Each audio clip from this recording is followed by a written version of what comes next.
Lorsque nous retournons dans nos livres de la Genèse, nous allons comprendre que l'histoire nous dit que Dieu a placé Adam et Ève dans le jardin. Lorsque Dieu plaça Adam et Ève dans le jardin, tout était correct, tout était parfait. Lorsque Adam et Ève ont chuté, marché en dehors de la volonté de Dieu, fait ce que Dieu ne voulait pas qu'ils fassent, en désobéissant à la parole, c'est alors que le chaos est rentré dans le monde. La mort est entrée dans le monde. La Bible dit à cause de la désobéissance de un seul, tous ont été reconnus coupables. Mais à cause de l'amour d'un seul, tous ont été sauvés. Le Seigneur Jésus-Christ. Lorsque Adam et Ève ont chuté, ils étaient séparés de Dieu. Ils étaient morts. La mort, c'est la séparation entre le corps et l'esprit. La mort naturelle, c'est la séparation entre notre corps et notre esprit. Nous quittons le monde. Nous nous séparons de la terre. C'est ça la mort. Nous quittons la terre pour aller dans une autre dimension. Et la mort spirituelle, c'est le fait d'être séparé loin de Dieu. Être à distance, dans une distance que Dieu n'est pas proche de vous. Être loin de Dieu, c'est ce que l'on appelle la mort spirituelle. Et Adam et Ève étaient morts spirituellement. Ils étaient en conflit maintenant avec Dieu. Dieu et l'homme n'étaient plus en accord, ils étaient en désaccord. Ils étaient en combat. Il y avait un conflit entre Dieu et l'homme. Et la terre a commencé à réclamer. L'homme ne fonctionnait plus comme Dieu l'avait placé. Dieu voulait que l'homme soit un Dieu sur la terre. À cause de la désobéissance de l'homme, le péché est entré dans le monde. Pendant que le péché est entré, cette séparation entre Dieu et l'homme a amené la désolation sur la terre. L'homme n'avait plus la paix.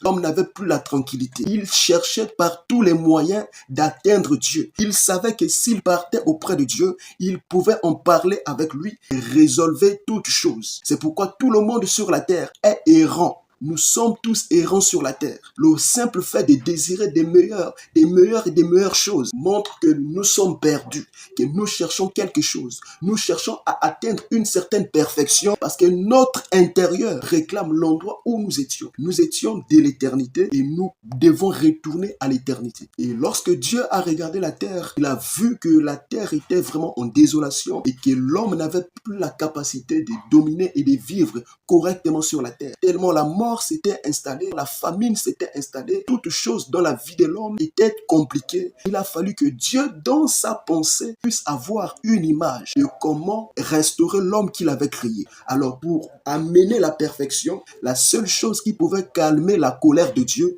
était le sang. La seule chose qui pouvait calmer la colère de Dieu, parce que l'homme était en train de périr à cause de la mort, à cause de la désolation et de tout ce qui arrivait dans la vie de l'homme. L'homme était en train de périr. Et Dieu a donné à l'homme un moyen de couvrir les erreurs de l'homme, que le sang puisse couler.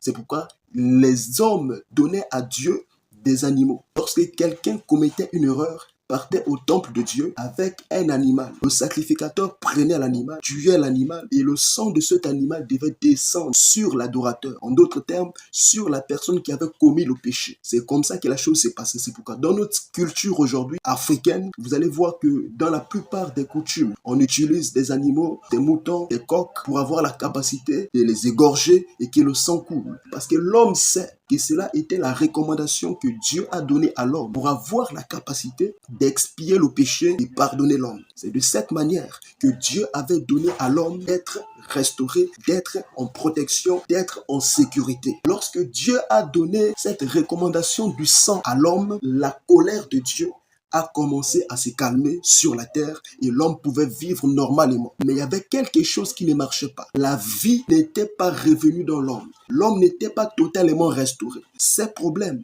commençaient à disparaître petit à petit, mais l'homme n'était pas sauvé. Il y a un paradoxe qui fait en sorte que l'homme ne pouvait pas recevoir la vie.